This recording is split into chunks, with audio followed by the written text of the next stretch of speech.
முதலமைச்சராக ஜோசப் விஜய் இன்று பதவியேற்றுக் கொண்டதற்கு புதுக்கோட்டை அருகே உள்ள கிராம பகுதிகளில் வீடுதோறும் சென்று இனிப்புகள் வழங்கி கொண்டாடிய டிவிக நிர்வாகிகள். நடந்து முடிந்த தமிழக சட்டமன்ற தேர்தலில் பெரும்பான்மையான இடங்களை வென்று தமிழக வெற்றிக் கழகம் வெற்றி பெற்றது. அதனைத் தொடர்ந்து சென்னை நேரு விளையாட்டு அரங்கத்தில் ஆளுநர் ராஜேந்திர விஸ்வநாத் அர்லேக்கர் தலைமையில் தமிழக முதலமைச்சராக ஜோசப் விஜய் பதவியேற்றுக் கொண்டார்.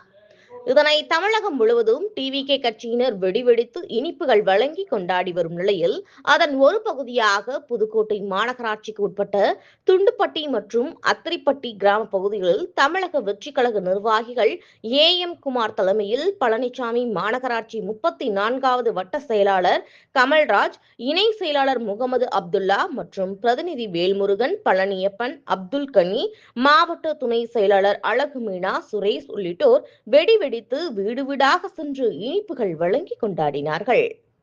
புதுக்கோட்டை மாவட்ட செய்தியாளர் ஆரோக்கியராஜ்.